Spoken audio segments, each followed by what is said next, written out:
Class 8। द्विपदी गुणों की गुणा कर ली अपन ने, द्विपदों की गुणा गुणनफल सब कुछ कर लिया। अब नया टॉपिक शुरू करते हैं। आज चैप्टर 14.1 है, उसको शुरू करते हैं। तो इसका पहला प्रश्न हो गया, निम्नलिखित व्यंजकों के गुणनखंड कीजिए। क्या करना है, इसका गुणनखंड करना है।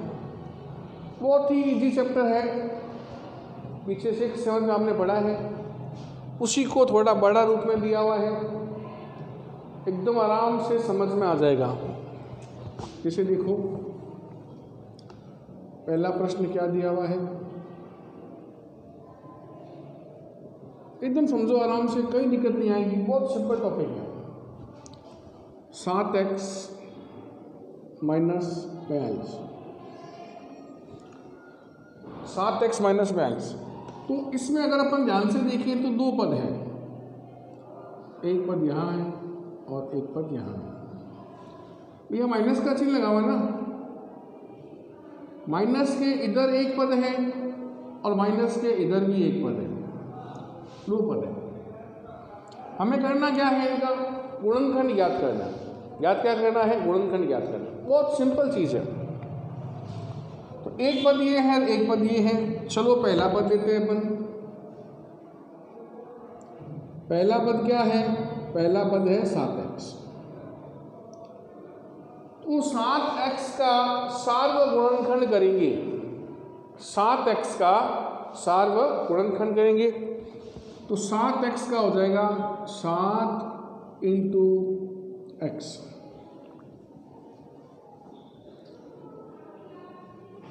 7 × x। और दूसरा पद है 42, 42। तो 42 का गुणनखंड करते हैं। अब बात ये गुणनखंड करते हैं 42 का, इधर कर दूँ, दिखाई दे जाएगा। 42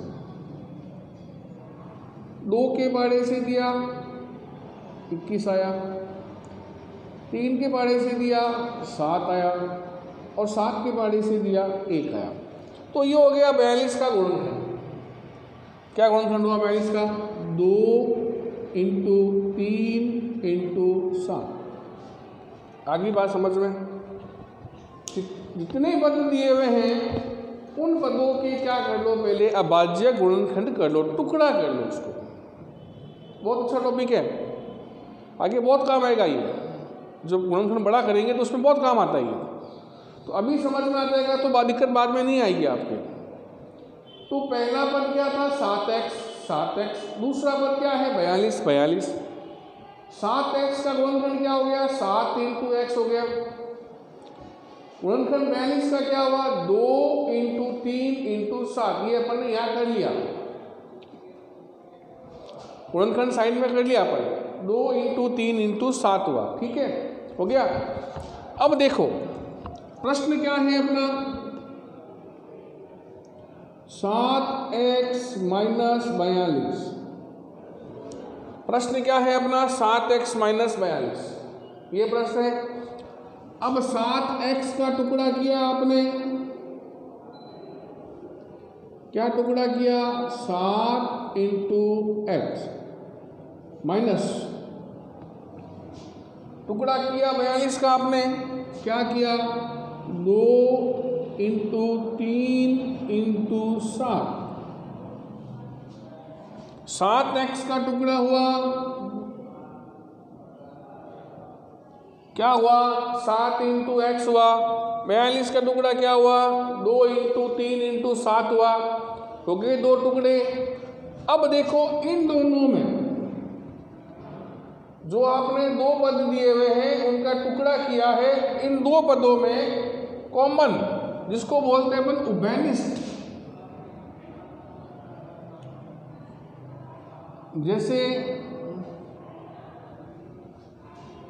कि राम ने हरी स्वेटर पहन रखी है, सोहन ने हरा शर्ट पहन रखा है, दोनों में कॉमन रंग कौन सा हुआ, कॉमन रंग हरा हो गया, है ना। तो कॉमन जो उभयनिष्ठ है, तो इन दोनों के अंदर ऐसा क्या है जो दोनों में है, ऐसा क्या है जो दोनों में है? तो दोनों में है वो क्या है? 7 है। 7 इसमें भी है, 7 इसमें भी है। तो दोनों के अंदर 7 है, तो यहां पर 7 उभयनिष्ठ हो गया, मतलब कॉमन हो गया। तो 7 उभयनिष्ठ गुणनखंड हो गया, कॉमन हो गया। तो जो कॉमन चीज है उसको बाहर निकाल देंगे अपन। दोनों में कॉमन चीज क्या थी? 7। 7 को निकाल दिया बाहर। पीछे क्या बच गया? यहाँ क्या बच गया? x बच गया, माइनस यहाँ क्या बच गया? 2 × 3 बच गया। दोनों में 7 कॉमन है, 7 को बाहर निकाल दिया। सॉरी, 7 को बाहर निकाल दिया। यहाँ बच गया x माइनस यहाँ बच गया 2 × 3। उत्तर क्या आया? 7 x माइनस 3 दूनी गुणा कर लो, 3 दूनी 6। ये आ गया उत्तर 7x माइनस 6। आया समझ में? नहीं है? बहुत सिंपल है, एकदम सिंपल चीज है। समझोगे आसानी समझ में आएगा, कोई दिक्कत नहीं आएगी। दूसरा पद क्या है? दूसरा प्रश्न अपना, सॉरी, 6p माइनस 12q। ये हो गया एक पद, ये हो गया एक पद। कितने पद हो गए? 2 पद हो गए। माइनस लगा हुआ है बीच में, माइनस प्लस होता है तो पद अलग हो जाते हैं। ये हो गया एक और ये हो गया एक। सबसे पहले 6p को लेते हैं, उसके बाद 12q को लेते हैं। तो 6p का गुणनखंड करना है, तो 6 का अभाज्य गुणनखंड क्या होगा? यहाँ कर लेते हैं। 6 का आपको आता होगा वैसे ही वर्ग ली तो 2 के पाड़े से 3 और 3 के पाड़े से 1। तो 6 का हो गया 2 × 3। p है क्या? p लगा दिया, ठीक है, ओके। अगला 12q, टुकड़ा कर लो 12 का। 2 के पाड़े से 6, 2 के पाड़े से 3 और 3 के पाड़े से 1। ये आपको वर्ग भी आता है क्योंकि छोटी क्लास से करते आ रहे हो आप। तो 12 का क्या हुआ? 2 × 2 × 3। क्या बाकी है? q बाकी है। हो गया टुकड़ा दोनों का। 6p का भी हो गया और 12q का भी हो गया। दोनों का क्या हो गया? अभाज्य गुणनखंड। दोनों का कर लिया अपन ने। अब अपना प्रश्न क्या है? अपना प्रश्न ये है 6p माइनस 12q। प्रश्न क्या है अपना? 6p minus 12q। क्या है प्रश्न? 6p minus 12q। तो अब 6p का टुकड़ा क्या किया अपन ने, वो लिखना पड़ेगा। गुणनखंड क्या किया आपने? तो 6p का किया 2 × 3 × p माइनस 12q का टुकड़ा क्या किया आपने? 12q का हुआ 2 × 2 × 3 × q। ये हो गया 12q का टुकड़ा। हो गया दोनों का। अब इन दोनों में उभयनिष्ठ मतलब कॉमन, उभयनिष्ठ कॉमन क्या चीज है? तो देखते हैं। 2 यहाँ पर भी है, 2 यहाँ पर भी है, कॉमन है। 3 यहाँ पर भी है, 3 यहाँ पर भी है, ये भी कॉमन है। 2 इसमें कॉमन आ रहा है, 3 भी कॉमन आ रहा है। यहाँ p है, वहाँ q है, कॉमन नहीं आ रहा है। तो कॉमन क्या आया? कॉमन 2 और 3 आया। अब जो कॉमन है उसको बाहर निकाल दो। 2 को और 3 को बाहर निकाल दिया, 2 को और 3 को बाहर निकाल दिया। यहाँ क्या बच गया? यहाँ p बच गया, माइनस यहाँ क्या बच गया? 2 और यहाँ क्या बच गया? q।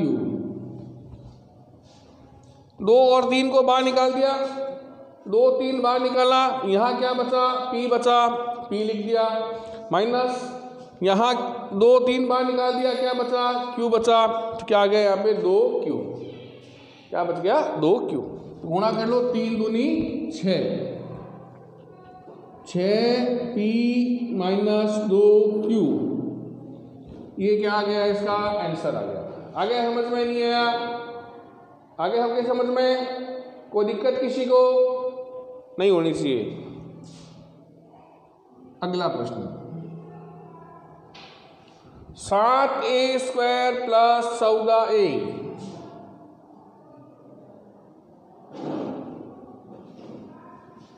क्या है 7a² + 14a,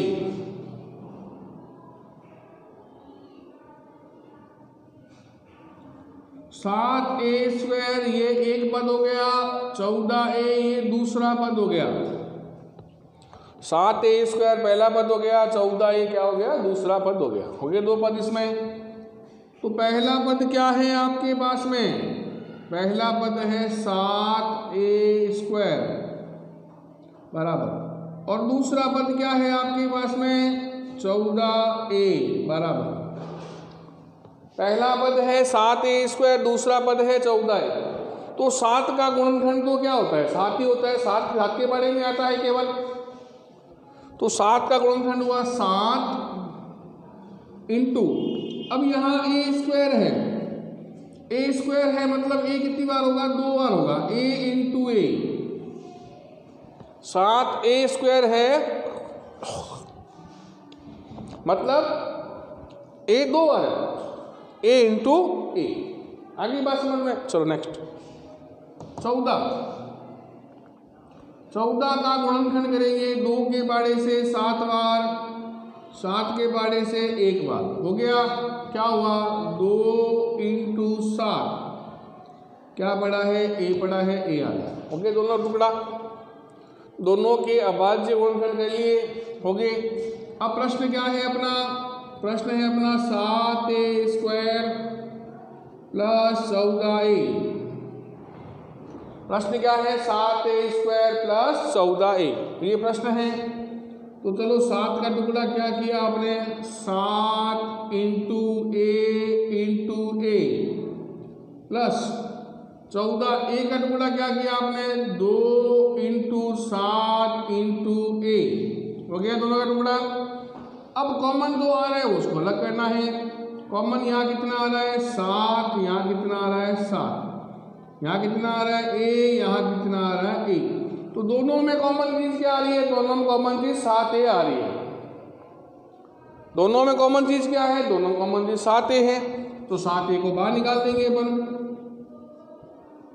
7a बाहर निकाल दिया, कॉमन 7 है दोनों में, 7a बाहर निकाल दो। अब पीछे यहाँ क्या बच रहा है, a बच रहा है, प्लस यहाँ क्या बच रहा है, 2 बच रहा है। तो क्या उत्तर आ गया 7a + 2, ये इसका आंसर है। बहुत सिंपल है गुणनखंड ज्ञात करना। अगर आप ध्यान से समझ रहे हो तो कोई से गुणनखंड आ जाए आप गलत करोगे ही नहीं। अब अगर आपने ध्यान से समझा है तो गुणनखंड कैसा भी आ जाओ आप गलत नहीं करोगे, उसको एकदम सही करोगे। तो गुणनखंड करना है, मतलब ध्यान रखो आप छोटी क्लास से करते आ रहे हो। अभाज्य गुणनखंड करना वो आपको आता है, छोटा बड़ा उससे पहले लेते हैं, उसके बाद उससे बड़ा पड़ा, फिर उससे बड़ा पड़ा।